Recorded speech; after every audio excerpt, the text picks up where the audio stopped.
पतंजलि संस्थान की ओर से, पतंजलि योगपीठ की ओर से जो पूरे विश्व के कल्याण के लिए ऐतिहासिक कार्य हो रहे हैं, उनके बारे में आपको कुछ आंकड़ों के साथ बातों का पता होना चाहिए। एक तो लगभग 5 लाख लोगों को डायरेक्ट इनडायरेक्ट पतंजलि की ओर से रोजगार मिल रहा है। ये बहुत बड़ा राष्ट्र निर्माण में पतंजलि का योगदान है। रोजगार एक बहुत बड़ा तत्व है इस देश को आगे बढ़ाने के लिए। बेरोजगारी बहुत बड़ी समस्या है। तो देश की जीडीपी से लेकर के, देश की जीडीपी को आगे बढ़ाने से लेकर के इस राष्ट्र के निर्माण में पतंजलि के क्या क्या योगदान है। 5 लाख से अधिक लोगों के घरों में समृद्धि, खुशहाली, स्वावलंबन, आत्मनिर्भरता, उनको गौरव से जीने का अधिकार पतंजलि की ओर से मिल रहा है। और यदि योग, आयुर्वेद, स्वदेशी शिक्षा तंत्र, चिकित्सा तंत्र, कृषि तंत्र, पूरे देश में सनातन धर्म की सेवा के, भारत माता की सेवा के जो विविध घटक हैं, उनका कंपैरेटिवली यदि स्टडी की जाए तो आप इस बात को देखो, अपनी बात को ना बहुत, जिसको कहते हैं ना, प्रामाणिकता के साथ और पूरा ऑथेंटिक तरीके से और लोगों के दिल में उतरे जो बात, ऐसे कहने का आपको सलीका भी आना चाहिए। ये जो संप्रेषण शक्ति है ना, आप अपने आप को कैसे एक्सप्रेस करते हो, दूसरों को किस तरह से अपनी बात को बताते हो, ये बहुत बड़ा तत्व है। किसी भी बात को कहने का सलीका, तरीका जो लोगों के दिल दिमाग में उतर जाए, इस तरह से दिल दिमाग में, आत्मा में वो बात उतर जाए। कई बार कहते हैं ना, इसने तो मेरी आत्मा को भीतर तक छू लिया, ये तो बड़ा हृदय स्पर्शी था। ये पूरा प्रसंग, ये बात, ये प्रसंग, ये पूरा ज्ञान। तो 10,000 से ज़्यादा रिसर्च प्रोटोकॉल पतंजलि की ओर से हो चुके हैं उपचार के क्षेत्र में। जो कार्य WHO नहीं कर पाया, जो कार्य भारत सरकार, दुनिया की बड़ी बड़ी सरकारें, दुनिया के बड़े बड़े हेल्थ मिनिस्टर, बड़े बड़े चिकित्सा मंत्रालय, देखो हम किसी को नीचा दिखाने के लिए नहीं कह रहे हैं, लेकिन ये एकदम कड़वा सच है और एक यथार्थ है। जो कार्य भारत के शिक्षा मंत्री की ओर से होना चाहिए, यदि उसको मूल्यों और आदर्शों की प्रामाणिकता की दृष्टि से कहा जाए, उससे बड़ा कार्य पतंजलि की ओर से हो रहा है, जो शिक्षा मंत्रालय उसे नहीं हो रहा। जो पतंजलि गुरुकुलम, आचार्य कुलम, पतंजलि विश्वविद्यालय, भारतीय शिक्षा बोर्ड, फॉर्मल एजुकेशन, फिर कॉम्पिटिटिव एग्जाम्स, जो कोचिंग के नाम पर पूरे देश में, शिक्षा के नाम पर पूरे देश में जो लूट खसोट मची हुई, एक साथ जो काम शिक्षा मंत्रालयों के द्वारा नहीं हो पा रहा, पर्यावरण मंत्रालय के द्वारा भी पूरा नहीं हो पा रहा, जो कार्य देश के फाइनेंस मिनिस्ट्री के द्वारा भी नहीं हो पा रहा, जिस रूप में होना चाहिए भारत के लिए, क्योंकि अलग अलग प्रकार की राजनीतिक बाध्यताएं हैं वहां, एक साथ शिक्षा मंत्रालय का, चिकित्सा मंत्रालय का, अर्थ मंत्रालय का, एक साथ संस्कृति मंत्रालय का, सारे काम, कृषि मंत्रालय का, ऑर्गेनिक खेती का, माने एक साथ सैकड़ों मंत्रालयों का काम कहीं से चल रहा है तो पतंजलि से चल रहा है। ये छोटी बात नहीं है। उसकी जो दिशाएं हैं और उसका जो स्केल है और जो स्किल है और उसकी जो प्रामाणिकता है, हम तो एक डायरेक्शन का काम कर रहे हैं, उसमें तो स्केल भी बहुत बड़ा है। यदि पतंजलि ना होता योग आयुर्वेद ना होता तो कोरोना में ही करोड़ों लोगों की लाशें भिज जाती। ये तो कुछ बड़े प्रसंग है। बाकी देश के बचपन को, देश की जवानी को बचाने के लिए, देश की संस्कृति को, सभ्यता को बचाने के लिए जो कार्य पतंजलि कर रहा है उसको आप कंपैरेटिवली देखेंगे तो एक तरफ तो योग आयुर्वेद सनातन विरोधी, देश विरोधी ताकतें पूरी बड़ा विध्वंस, तबाही मचाए हुए। योग आयुर्वेद कैसे खत्म हो, भारतीय संस्कृति को कैसे खत्म किया जाए। और इधर हम जो कार्य कर रहे हैं ना, मैं कई बार कहता हूं दवा खा करके हम स्वस्थ कम, बीमार ज्यादा हो रहे हैं। लो, चिकित्सा के नाम पर बीमार, शिक्षा के नाम पर अनपढ़ और लाचार। शिक्षा के नाम पर क्या हो रहा है? अनपढ़ और लाचार और बेरोजगार बच्चे तैयार कर रहे हैं हम। यही तो हो रहा। आर्थिक समृद्धि के नाम पर देश में लूट मची पड़ी है, देश और दरिद्रता की ओर बढ़ रहा है। आर्थिक समृद्धि के नाम पर दरिद्रता, लोकतंत्र के नाम पर षड्यंत्र, धर्म तंत्र के नाम पर ज्योतिष, वास्तु और देवी देवताओं के नाम पर पूरा ढोंग, आडंबर, पाखंड।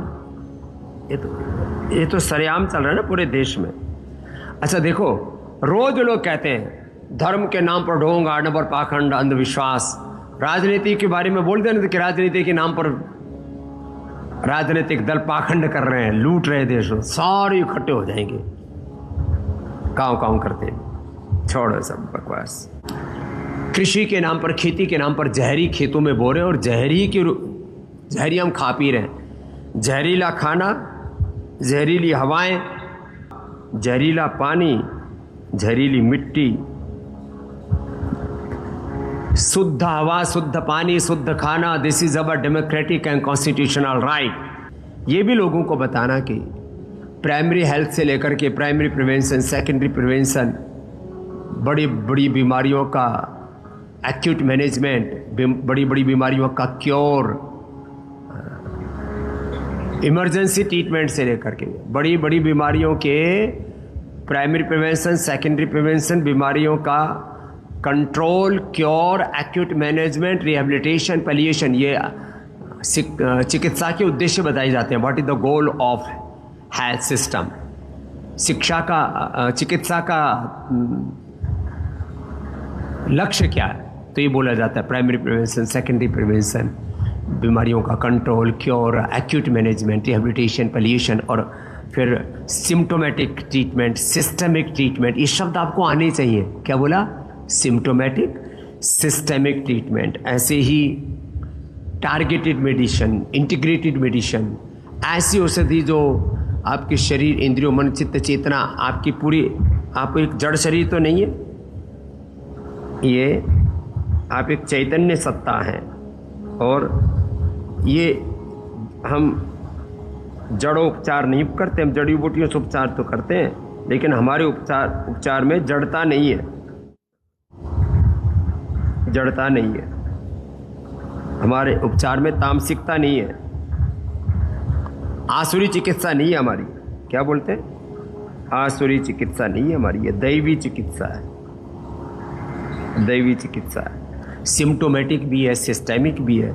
इसमें वात, पित्त, कफ, त्रिदोषों का, त्रिगुणों का, वात, पित्त, कफ, त्रिदोषों का, त्रिगुणों का, एनाबॉलिज्म, कैटाबॉलिज्म, मेटाबॉलिज्म का, ऑटोफेजी, माइटोफेजी, एपोप्टोसिस का, लाइपोलाइसिस, लाइपोजेनेसिस का, बॉडी, माइंड, सोल का, पूरी समग्रता में उपचार का पूरा विधान है।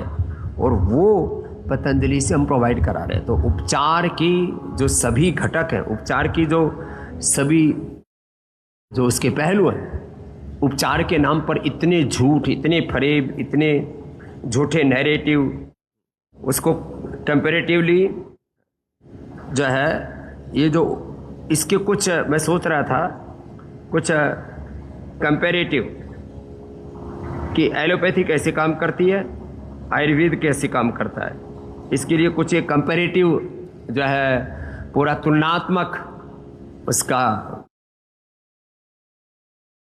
जो है आस्था पर भी, सोशल मीडिया पर भी और पतंजलि वेलनेस, पतंजलि योगपीठ और ये जो अलग अलग वेबसाइट हैं उस पर कंपैरेटिव पूरा एक लिस्ट डालें, उसके कंपैरेटिव उसके विश्लेषण, कंपैरेटिवली एलोपैथी कैसे काम करती है, आयुर्वेद कैसे काम करता है, उसकी वर्किंग को लेकर के, ये वर्किंग को लेकर के उसके mode of action, what is the mode of action of Ayurveda and allopathy, बहुत इसके छोटे छोटे जो है वो बनेंगे, लेकिन उससे बातें बहुत जल्दी लोगों को समझ में आ जाती हैं। विदेशी और कंपनियों की क्या सेवा और पतंजलि की क्या सेवा है।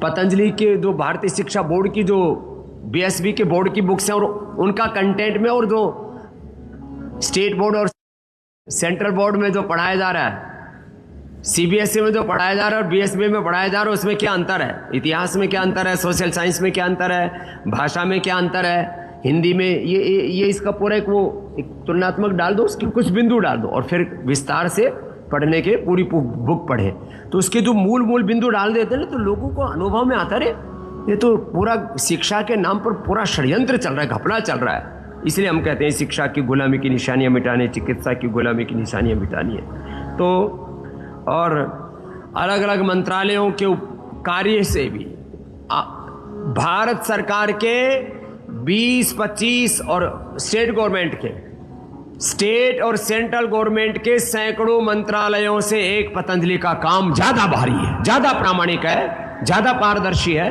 और ज्यादा दूरदर्शिता के साथ पूरे युग का मार्गदर्शन करने वाला है। इतना बड़ा कार्य जो हो रहा है, इसके बारे में जो है हमको लोगों को बताना पड़ेगा। और कि चीनी का बहिष्कार, मैदा का बहिष्कार, सफ़ेद नमक, सफ़ेद तेल, सफ़ेद गेहूँ, सफ़ेद चावल, ये अच्छे नहीं है सेहत के लिए। जो 5 जहर बोले जाते हैं ना, 5 पॉइजन्स, 5 वाइट पॉइजन्स, फिर जो है packed food, drinks, cold drinks, plastic और ये एल्युमिनियम, वैचारिक तौर पर दैवी संपद को घरों में प्रतिष्ठापित करना और आसुरी संपद से, आसुरी भावों से, अलग अलग प्रकार के नकारात्मकताओं से, संबंधों में जो अविश्वास पैदा हो गए, पति पत्नी में, बच्चों में, गुरुओं में, शिष्यों में, परस्पर हम सनातन धर्मियों में अलग अलग प्रकार के झूठे नैरेटिव गढ़े जाते हैं। अहीर ऐसे, जाट ऐसे, गुजर ऐसे, ब्राह्मण ऐसे, गरीब ऐसे, अमीर ऐसे, ये सब भेद, एक दूसरे में फूट, एक दूसरे के प्रति जहर, घृणा, नफरत पैदा की जा रही है। इससे देश को बचाना पड़ेगा। हमारे आयुर्वेद में बहुत सारे परहेज बताए। परहेजों में एक बड़ा परहेज बताया, नास्तिको वर्ज्यानाम। क्या बोला, बोलो? सबसे बड़ा परहेज क्या है? परहेज अपने अपनी प्रकृति के अनुसार होते हैं, लेकिन बोले नास्तिक से तो सबको दूर रहना चाहिए, जो सब प्रकार से नकारात्मकता से भरे हुए हैं, वैयक्तिक जीवन में, पारिवारिक जीवन में, धार्मिक जीवन में, राजनीतिक जीवन में, जिन्होंने पूरी नकारात्मकता, घृणा, नफरत भर डाली है, तो इनसे बचना पड़ेगा। तब जाकर के ये देश अच्छा बनेगा। और वैयक्तिक पुरुषार्थों के साथ एक शब्द मैंने सुबह प्रयोग किया था इंडिया टीवी पर भी, कि मुझे क्या, देश में हो रहा है तो देश जल रहा है, ये देश हमारा है। देश में सामूहिक उत्तरदायित्व की भावना। क्या बोला? सामूहिक उत्तरदायित्व की भावना, सामूहिक रूप से उत्तरदायित्व की भावना और सामूहिक उत्तरदायित्व का निर्वहन, यही राष्ट्रीयता है, यही देशभक्ति है। आप माँ बहन बेटियों को हमने ऐसे तैयार कर दिया, पतंजलि के कार्यकर्ताओं को ऐसा तैयार कर दिया, या हमारे साथ जुड़ी हुई करोड़ों योगी आत्माओं को हमने इतना संवेदनशीलता के धरातल पर खड़ा कर दिया है। और कोई करे या ना करे, इस देश को बदलने का काम हम सब मिल करके कर रहे हैं, किया है और करेंगे, इसी भाव चेतना के साथ कि हम मात्र एक व्यक्ति नहीं। आपको जो जीवन दर्शन किताब भी दी, उसमें भी बार बार हमने लिखा है, मैं इस संपूर्ण राष्ट्र की अभिव्यक्ति हूँ। जहाँ से हर दिन मैं योग का शिविर प्रारंभ करता हूँ, मेरे साथ बोलो, मैं ऋषि ऋषिकाओं की संतान। बोलो, मैं ऋषि ऋषिकाओं का वंशधर, उनका उत्तराधिकारी हूँ। जैसे राम धर्म के विग्रहवान स्वरूप हैं, मैं राम का विग्रहवान स्वरूप हूँ। रामो हम कृष्णो हम शिवो हम। ये हमारे जीवन का उद्घोष है। महर्षि वाल्मीकि कह रहे, मेरे साथ बोलो, रामो विग्रहवान धर्मः, बोलो। साधु सत्य पराक्रमः, रामो विग्रहवान धर्मः, साधु सत्य पराक्रमः, राजा सर्वस्य लोकस्य देवानामेव वासवः, कदाचित् उपकारेण कृतेन केन तुष्यति न स्मरति अपकाराणां शतमपि आत्मवत्तया। किसी ने कोई रत्ती भर भी उपकार कर दिया उसको तो जीवन भर याद रखते हैं, और किसी ने हजारों अपकार किए, कष्ट दिए हो, उसको एक बार भी याद नहीं करते। ये राम का चरित्र है और यही रामदेव का चरित्र है। ऐसा ही होना चाहिए हम सबका। यही डीएनए, ये हमारी प्रकृति, संस्कृति, सभ्यता, संस्कार है हमारा। ऐसा तो जीना, ये हमारे जीवन का उद्घोष है। सत्य में विजयते यतो धर्मस्ततो जया वसुधैव कुटुंबकम्। ये जो बड़े बड़े उद्घोष है ना, एकत्वम अनुपश्यत, एकत्वम अनुपश्यत यत्र विश्वम भवति एकनीतम्। इन बातों से आपको हमने एक दो दिन नहीं, पिछले 2, 2.5, 3 दशकों से आपको जोड़े हुए हैं, और अंतिम श्वास तक आपको ऐसे उभारते रहेंगे। रोगों से मुक्ति दिलाना तो एक बहाना है, आपको जीवन मुक्ति तक पहुंचाना है। जीवन का निर्माण भी और जीवन का निर्वाण भी, यही तो है योग धर्म, यही तो है ऋषि धर्म, वेद धर्म, सनातन धर्म का मर्म।